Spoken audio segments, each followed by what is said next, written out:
बाल विकास विषय में आज हम शैशवावस्था में गति विकास एवं भाषा विकास के बारे में जानेंगे कि शैशवावस्था में मोटर डेवलपमेंट और लैंग्वेज डेवलपमेंट किस प्रकार से होता है, किस आयु में कितने शब्दों को सीख सकता है या कितने दिनों में वह कितना चल सकता है, इन सब के बारे में जानेंगे।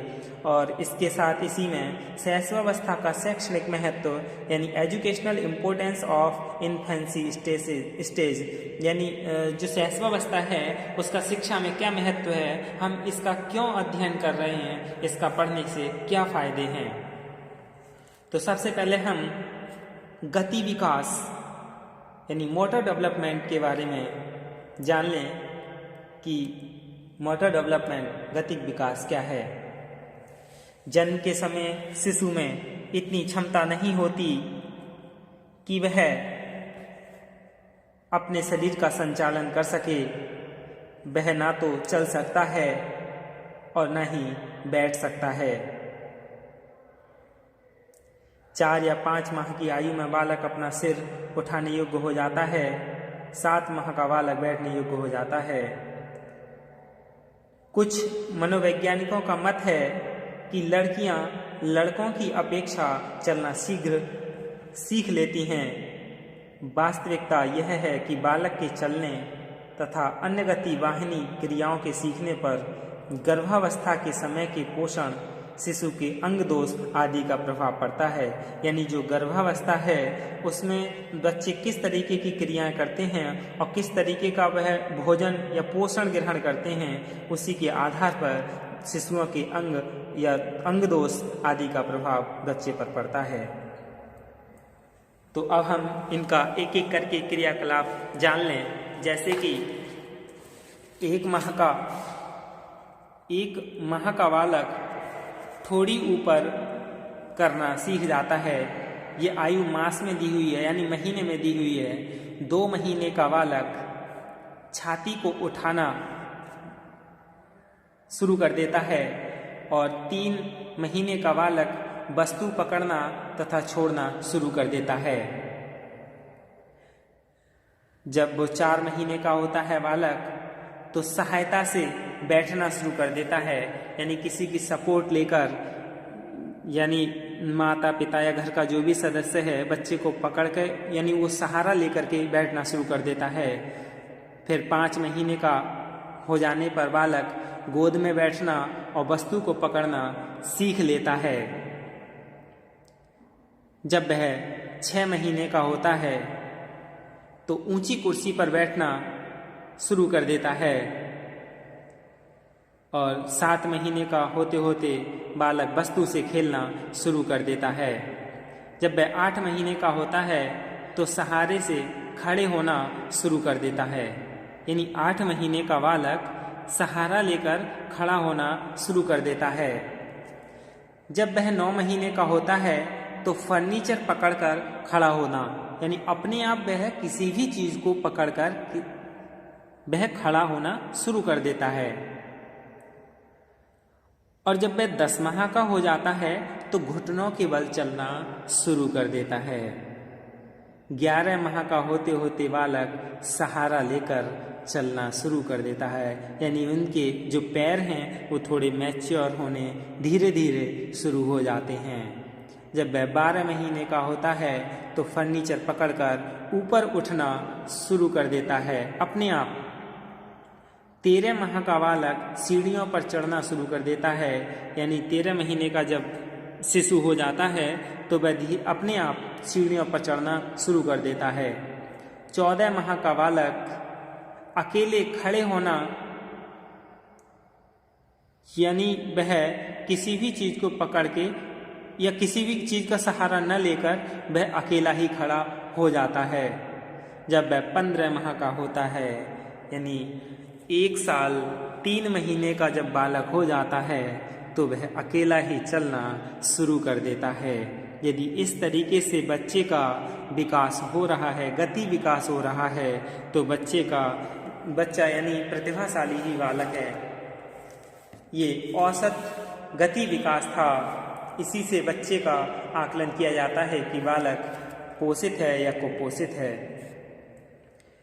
गति का विकास एकदम तो होता नहीं है, देखा आपने कि शनैः शनैः यानी धीरे धीरे विकसित होता है, और शैशवावस्था पूर्ण होते होते बालक की मांसपेशियां इतनी दृढ़ हो जाती हैं कि उसे शरीर के संतुलन को बनाए रखने में कठिनाई उत्पन्न नहीं होती, यानी वो अपने शरीर का संतुलन खुद बना लेता है, वह अपना कार्य सफलतापूर्वक करने लगता है। अब हम गति विकास के बाद भाषा विकास के बारे में जान लें कि शैशवावस्था में भाषा विकास किस तरीके से होता है। यानी स्कूल जाने से पहले बच्चों में भाषा का ज्ञान विकास उनके बौद्धिक विकास की सबसे अच्छी कसौटी है। यानी भाषा का विकास भी विकास के अन्य पहलुओं के लाक्षणिक सिद्धांतों के अनुसार ही होता है। जैसे यानी जन्म के समय शिशु क्रंदन करता है, यही उसकी पहली भाषा होती है। यानी शिशु जन्म के समय जब रोता है वही क्या है, उसकी पहली भाषा होती है। इस समय उसे ना तो स्वरों का ज्ञान होता है और ना ही व्यंजनों का ज्ञान। 25 सप्ताह तक शिशु जिस प्रकार ध्वनियां निकालता है उसमें स्वरों की संख्या अधिक होती है। यानी 25 सप्ताह तक शिशु जो भी ध्वनि निकालता है उसमें स्वर जो है उन्हीं की ध्वनियां ज्यादा होती है। 10 माह की अवस्था में शिशु पहला शब्द बोलना शुरू करता है, जिसे वह बार बार दोहराता है। 1 वर्ष तक शिशु की भाषा समझना कठिन होता है, केवल अनुमान से ही उसकी भाषा समझी जा सकती है। यानी आरंभ में बालक एक शब्द का वाक्य बोलता है। जो बालक है 18 मास के बालक की भाषा 26% समझ में आती है। जो 18 महीने का बालक है उसकी जो भाषा होती है वो 26% समझ में आती है। छोटे शिशु पानी के लिए मम कहते हैं और इसी प्रकार एक शब्द से वाक्यों का बोध कराते हैं। शैशवावस्था में भाषा विकास का क्रम इस तरीके का है, यानी इसे हमें याद भी कर लेना चाहिए, क्योंकि कभी कभी कंपटीशन में पूछ लिया जाता है कि 6 वर्ष के बच्चे में कितने शब्दों का विकास हो जाता है। एक बार आया भी है। यानी जन्म से 8 माह तक बालक कोई शब्द नहीं सीखता है, 10 माह तक बालक एक शब्द जान जाता है और 1 वर्ष होते होते वह 3 शब्दों को बोलना शुरू कर देता है, जैसे पापा, बाबा, दादा, इस तरीके के शब्दों को बोलना शुरू कर देता है। 1 वर्ष 3 माह का बालक 19 शब्दों को बोल लेता है और 1 वर्ष 6 माह का बालक 22 शब्दों को बोल लेता है। 1 वर्ष 9 माह का बालक 118 शब्दों को बोल लेता है। 2 वर्ष का बालक 212 शब्दों को बोल लेता है और 4 वर्ष का बालक 1550 शब्दों को बोल लेता है। 5 वर्ष होते होते बालक 2072 शब्दों को सीख लेता है और 6 वर्ष का बालक 2562 शब्दों को भली भांति जान लेता है, सीख लेता है, बोलना शुरू कर देता है। यानी उसके 2562 शब्दों का शब्द भंडार हो जाता है। यानी शिशु की भाषा पर उनकी बुद्धि तथा विद्यालय का वातावरण भी अपनी भूमिका प्रस्तुत करता है। यानी किसी ने कहा है कि लड़कों की अपेक्षा लड़कियों का भाषा विकास शैशव काल में अधिक होता है। जिन बच्चों में गूंगापन, हकलाना, तुतलाना आदि दोष होते हैं उनका भाषा विकास धीमी गति से होता है। अब हम शैशवावस्था में शैक्षिक महत्व जान लें कि शैशवावस्था में शैक्षिक महत्व क्या है। शैशव काल में कि विभिन्न पहलुओं के अध्ययन का शैक्षणिक महत्व कम नहीं है। इसका अध्ययन करने के बाद इनका पालन पोषण और इनकी शिक्षा मनोवैज्ञानिक पद्धति से होनी चाहिए। यानी शैशव काल की हमने भाषा विकास, गति विकास, सामाजिक, मानसिक, संवेगात्मक, इन सभी विकासों को जानने के बाद, यानी सभी पहलुओं को जानने के बाद हमें क्या करना है, इनका पालन पोषण और इनकी शिक्षा मनोवैज्ञानिक पद्धति से होनी चाहिए।